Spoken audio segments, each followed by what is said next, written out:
Siempre que se habla de Bumblebee sale a colación el tema de cómo ha sido sobreexplotado hasta el hartazgo por Hasbro desde su aparición en la película de Transformers del 2007, lo cual es verdad, pero también se suele señalar mucho que el personaje, supuestamente, era irrelevante y de bajo perfil para la marca antes de que llegara la cinta, lo cual es bastante erróneo, y en este video vamos a demostrar por qué. Primero que nada tenemos que entender una cosa. Para cuando salió la línea de figuras original de Transformers en 1984, Hasbro ya tenía investigaciones de mercado que estimaban que la mayoría de juguetes en general, independientemente de la empresa o marca, solo duraban aproximadamente 2 años en las tiendas antes de que sus ventas empezaran a decaer y tuvieran que ser descontinuados. Con esto en mente, el plan de negocios de Hasbro con Transformers era ir reemplazando al elenco principal cada 2 años para renovar la marca y evitar que las ventas se estancaran. Todos los personajes, hasta el mismísimo Optimus Prime, eran considerados prescindibles. La estrategia se aplicó por primera vez en la película de 1986, donde gran parte de los personajes primigenios de la franquicia pereció, muchos otros lograron sobrevivir, pero su protagonismo en las temporadas post-película de la serie se vio extremadamente reducido para dar paso a un nuevo elenco. Como sabemos, esta estrategia terminó siendo un fracaso moderado, ya que Hasbro no contaba con que, gracias a los guionistas, muchos de estos personajes adquirieron una presencia que los había vuelto icónicos. Retirarlos del programa desanimó a muchos niños de seguirlo sintonizando, lo que condujo a que fuera cancelado en el 87 a pesar de que tanto la línea de figuras como los cómics contemporáneos siguieron siendo lo suficientemente rentables como para perdurar hasta 1990. ¿Qué tiene que ver todo esto con Bumblebee?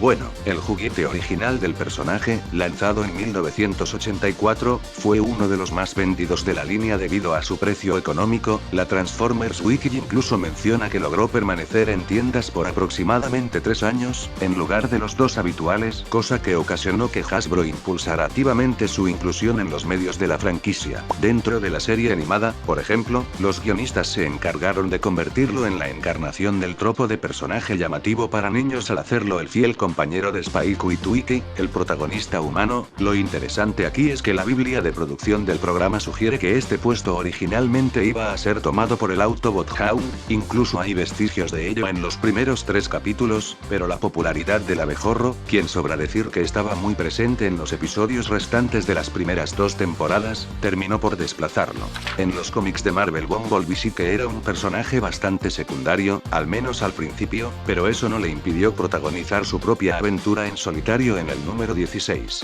Hasta ahora está claro que Bumblebee efectivamente fue un activo importante para Transformers desde el inicio, y este hecho no hizo más que reafirmarse gracias a la primera purga de personajes en 1986. La mayoría de Autobots y Decepticons antiguos eran sustituidos por personajes totalmente nuevos con los que no tenían ninguna relación, inclusive Galvatron al parecer fue pensado como alguien independiente a Megatron en un inicio. Hablaremos de eso más a fondo en un próximo short. No obstante, Bumblebee no fue reemplazado por un nuevo personaje, sino que su sustituto, Goldbot, se concibió desde el minuto 1 como una versión mejorada de él, esto confirmado por su hoja de diseño original. La propia apariencia del juguete, así como la biografía adjunta en su empaque, y las posteriores explicaciones que se dieron para la transición del Autobot a este nuevo cuerpo tanto en los cómics como en la serie animada, lo dejaban bastante explícito.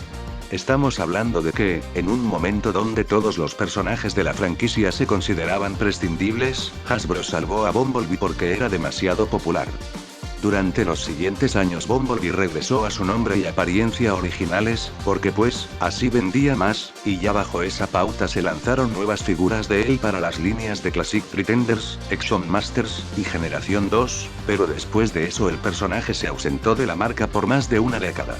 ¿Por qué pasó esto si era tan popular? Para empezar, la franquicia en general casi se muere luego del fracaso de todas esas líneas que acabo de mencionar, lo que forzó a la marca a reinventarse por completo con el lanzamiento de Beast Wars en 1996, serie en la que los robots ya no se convertían en vehículos sino en animales. Como Hasbro ya tenía un tiempo sin lanzar nada nuevo de Transformers, había perdido los derechos legales sobre los nombres de todos los personajes originales, pues sus marcas registradas debían de renovarse constantemente. El equipo legal de la compañía logró recuperar algunas, como Prowl o Megatron, y presumiblemente el nombre Bumblebee también estaba disponible, pero el uso de tal designación conllevaba otro problema. En Estados Unidos no es posible registrar las marcas genéricas, es decir, aquellas que se llaman como el producto que ofrecen. Esta es la razón de que Hasbro, por ridículo que suene, no pueda hacer juguetes con el nombre Bumblebee que se transformen en un literal abejorro. Por eso es que nunca hemos visto un diseño oficial del personaje con ese modo alterno, y como el equipo detrás de Beast Wars consideró ilógico tener una figura con el nombre de un animal en el que ni siquiera se transformaba, decidieron mejor omitirlo de la línea, aunque muchos piensan que el Maximum Cheetor pudo haber estado inspirado en él.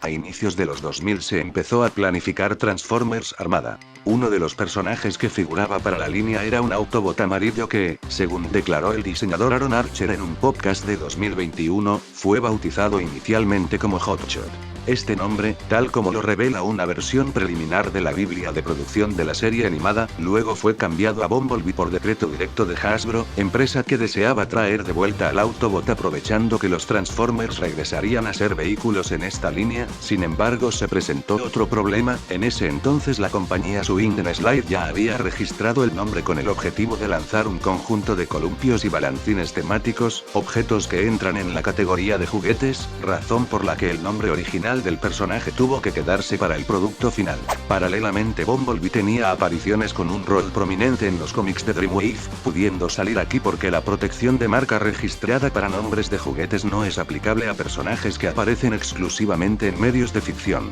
Posteriormente regresaría en los cómics de IDW, nuevamente con un papel destacado al ser uno de los miembros del elenco principal de Autobots que se presentó en Infiltration, y algunos meses después fungiría como protagonista de la miniserie Hearts of Steel. En marzo de 2005, Hasbro volvió a presentar una solicitud para registrar el nombre Bumblebee, anteponiéndose al rol clave que el personaje iba a tener en la próxima película de acción real que Paramount estaba desarrollando. Sin embargo, la petición fue abandonada en 2006 porque una vez más la designación ya estaba en uso por otras compañías, y como para ese punto la producción del filme ya estaba demasiado avanzada, renombrar al personaje no era una opción. Como resultado, la empresa se vio obligada a recurrir al principio de Common Law Trademark, o marca no registrada, el cual le permitió comercializar mercancía de Bumblebee pero sin que el nombre estuviera registrado federalmente. Por esta razón, si se fijan en las cajas de juguetes de la película, notarán que los nombres de la mayoría de figuras están aunados a un pequeño símbolo de marca registrada, mientras que las de Bumblebee tienen una etiqueta diferente, la trademark, cuyo sello significa que la marca no está registrada por el momento, pero que el propietario, en este caso Hasbro, planea reclamarla más adelante.